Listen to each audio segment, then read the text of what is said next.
could break it. Gonna be the one that makes you crazy. Baby, I only wish that I could make you see. You see. Ain't nobody loves you like I love you. Like I love you.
I believe without your love I will be incomplete. Oh baby, you're indeed the most beautiful girl I've ever seen. Oh, I don't wanna break it, no break it. If only I can see if we're gonna make it, no make it. I don't wanna wait another day. Oh, 'cause there ain't nobody loves you like I love you. Like I love you. Like I love you. 'Cause there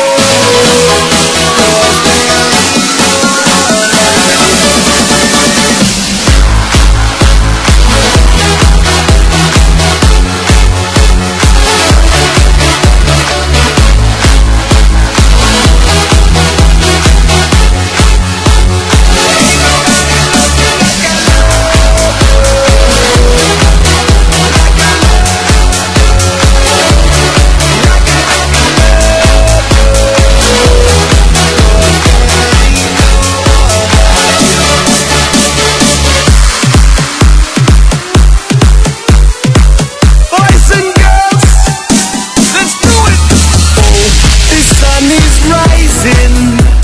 all over us, up and away. No compromising.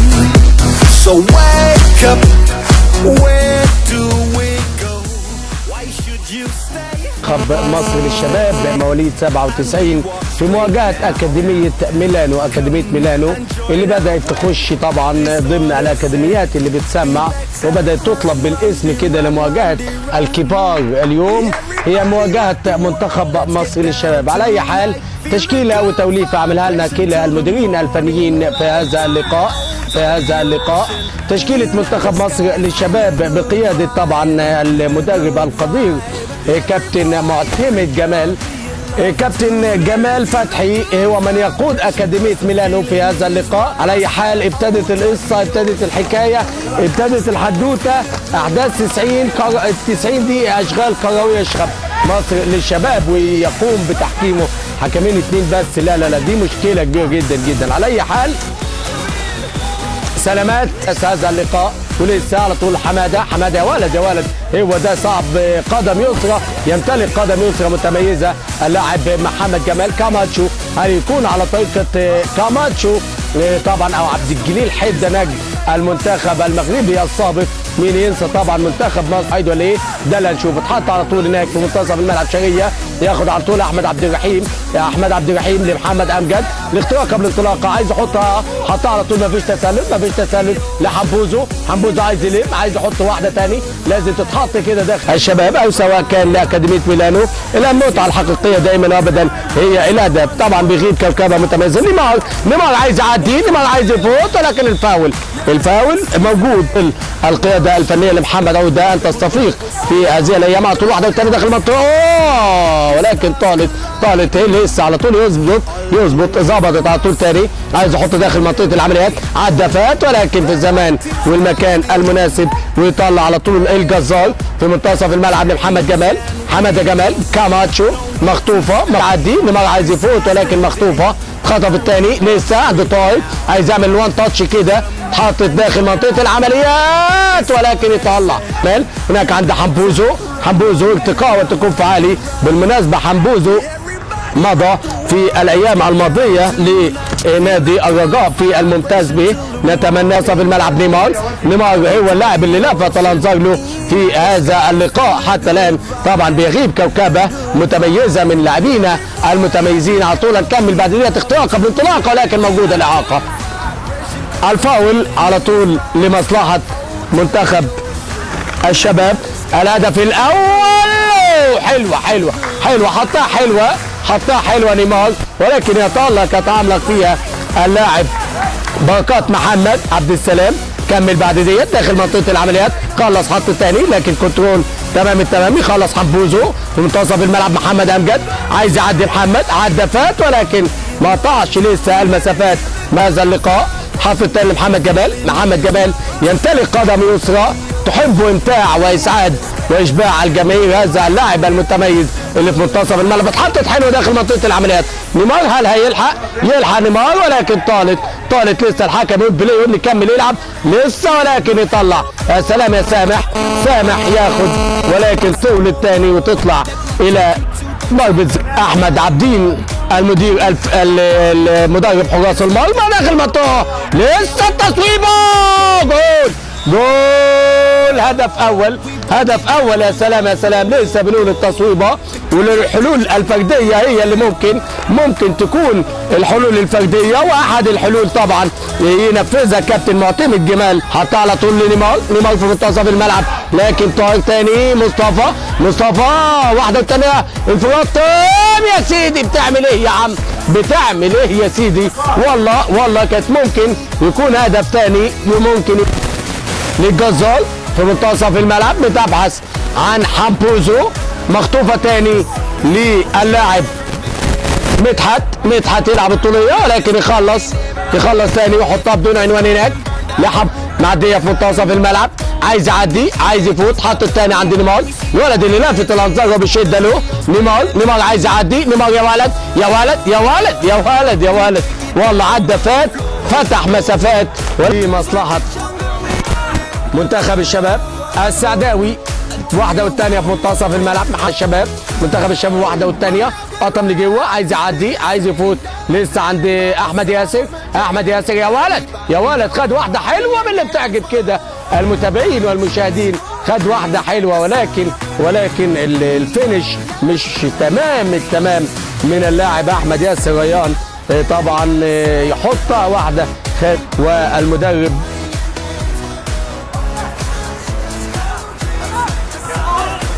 كابتن ياسر ابراهيم ايضا موجود معانا.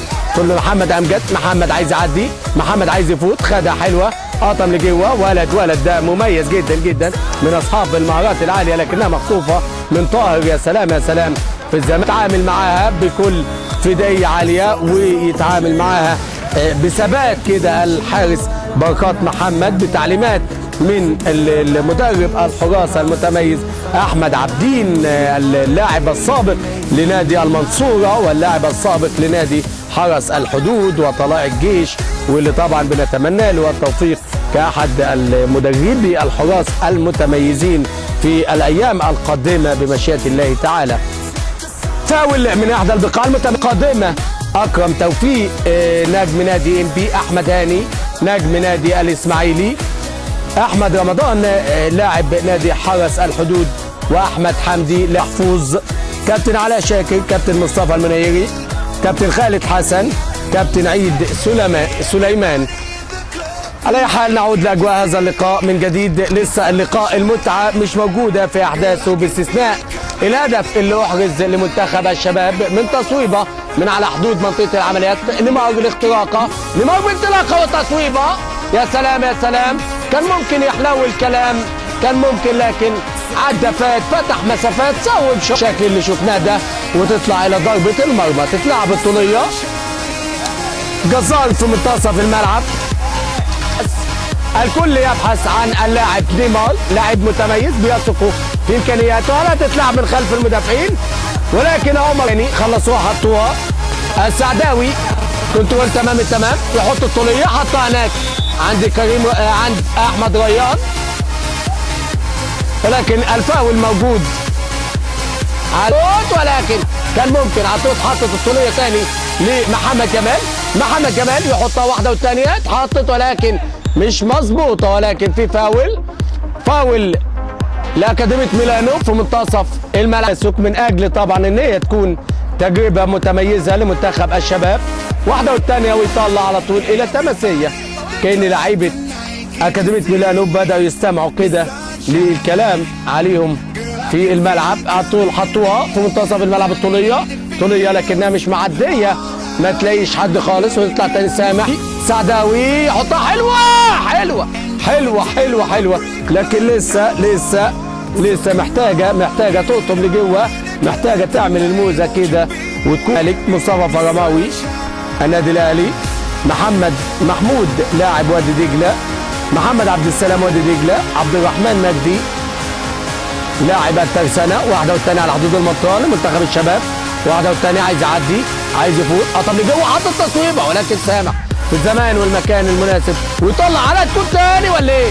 لكن يا سلام عليك ولد بركات في الزمان والمكان المناسب. لاعب النادي الزمالك اللي موجود على كرسي البدلاء. واحده والثانيه نيمار عايز يعدي عايز يفوت في منتصف الملعب. نيمار عايز يعمل واحده داخل منطقه العمليات لكن سامح يطلع على طول في الزمان والكنترول تمام التمام في منتصف الملعب سعداوي ولكن في الزمان ما خدمته نيمار يا ولد خدها حلوه. نيمار عايز يعدي، نيمار عايز يطلب لجوه. يا سلام لا طمع فيها دي لازم تتعامل للقادمون من الخلف. في الجبهه اليمين لعمرو رجب عايز يعمل عرضيه ولكن في الزمان والمكان المناسب ويطلع على طول لاعب اكاديميه ميلانو مصطفى من ضربه زاويه على طول في منتصف الملعب. خلاص حطوها والله طاهر عايز يعملها بخبره اللعب طبعا كالخشب وان يكون التجربه ديت اضافه للاعيبه منتخب الشباب في هذا اللقاء. حمبوزو عايز يعدي، حمبوزو عايز يفوت ولكن لا عدى ولا فات ولا فتح المسافات. حط على طول في منتصف الملعب ثاني. طاهر محمد كنترول تمام التمام حطها لنيمار. الولد الشقي، الولد المزعج، الولد الفنان. يا سلام ده اتحطت لك يا عم احمد، ده اتحطت لك يا سيدي على طبق من ذهب احمد ياسر ريان. يا سلام محمد امجد امين اللاعب طبعا المهم جدا في صفوف ابناء اكاديميه ميلانو ولكن لسه لم يظهر في القدر. طاهر والتصويبه يا لسه ما ظبطتش من طاهر. عبد الوهاب مخطوفه من طاهر في منتصف الملعب تحط عند احمد ياسر. احمد مصطفى محمد جمال خدها لنفسه لمحمد امجد امين. محمد امجد حطها على منتخب الشباب. واحده والثانيه طاهر عايز يعدي قطم لجوه فات صوب شاط. يا سلام احمد مصطفى بدا يكون كوكتيل من التصويبات. فاهم انت موديها فين هتحطها فين. واحده والثانيه لفقوسه